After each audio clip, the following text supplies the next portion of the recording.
No one can deny the landscape has changed. You said anyone who's basically breathing, living, realizes the higher prices are here.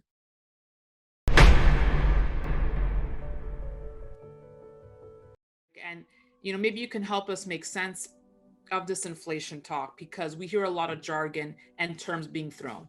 Hyperinflation, superinflation, stagflation. What is it? Which stage are we at? What would you call Probably depends on, who you are. it? Like the old saw about a recession is when your neighbor was laid off, and a depression is when you were laid off. So I think we need to personalize. We need to personalize all of these things. Stagflation, I think, is a circumstance where you have a stagnant economy, which is to say high unemployment and inflation. I don't think we're in stagflation. I think this economy is relatively strong. I don't think the underpinnings are strong. I think the strength in this economy is due to artificially low interest rates and too much liquidity. Mm-hmm. But I do think we have a fairly strong economy. If one looks at unemployment and one looks at demand pull inflation, which is one form of inflation that we're experiencing, certainly you couldn't call the certain environment stagflation. I suspect, Daniela, and I'm not an economist, as you know, I suspect that if we did have an economic slowdown, that the policy response to that would be yet more artificial liquidity, and we might evolve, into stagflation.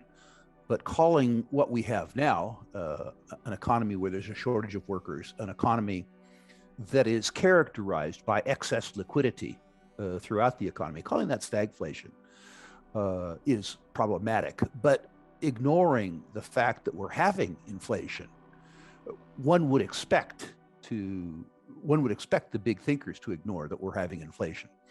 But for the people who are listening for your show, the people who are planning for their future, their family's future, the people who are trying to invest, the people who are trying to defend their purchasing power for the next 5 years, really, truly need to consider the personal implications of the big thinkers' policies. I think that's critical. No one can deny the landscape has changed. You said anyone who's basically breathing, living, realizes the higher prices are here. I was in Las Vegas for the big Stansberry conference, last week, and all the billboards for these hotels with incentives, $1,000 signing bonus because there's a shortage of cleaning staff, restaurant workers.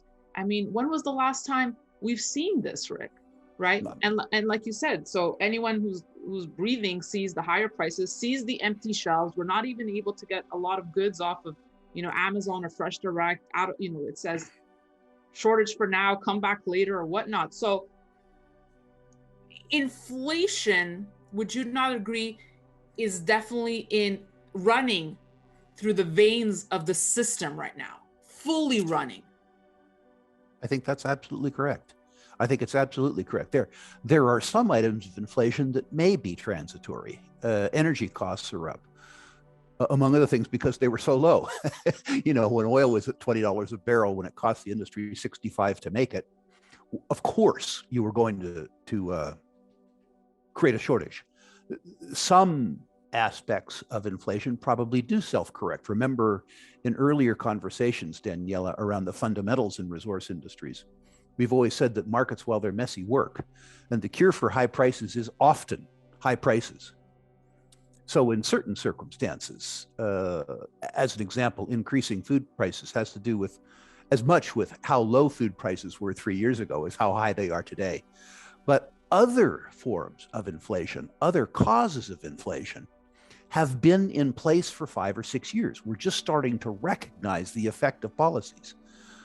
We've enumerated them before on your show. Quantitative easing. Mm-hmm. That's debasing the currency. It's counterfeiting.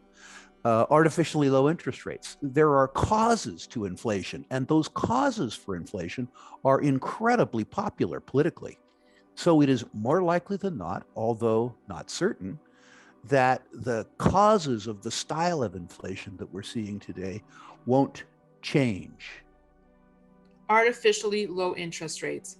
Goldman Sachs has come out saying the era of low interest rates is coming to an end. We keep hearing talk the Fed will be turning more hawkish. So my question to you is, Where would you be likely to place your bets, Rick? Do you think we're going to see higher interest rates, which we keep hearing about, or a major stock market correction? The other thing we keep hearing. I think they're going to try to raise interest rates. They have to.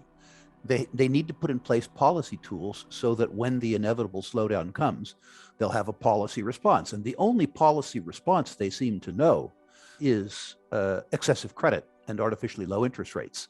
So I think that the big thinkers of the world very much would like to see higher interest rates, if for no other reason than to give them a tool to lower them.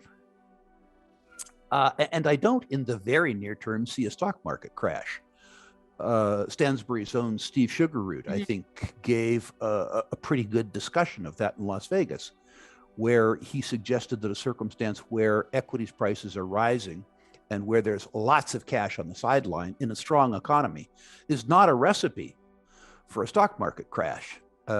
In fact, I will argue, if given the opportunity later in the show, that one of the constraints to gold in an inflationary environment seems to be the belief among ordinary investors that there's enough pricing power in the S&P 500 that equities themselves are an inflation hedge.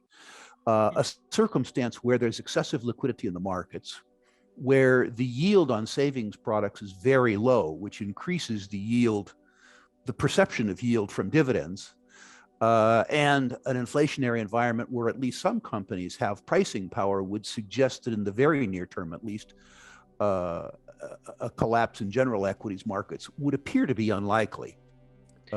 Again, with the caveat that I'm a credit analyst, I'm not an economist.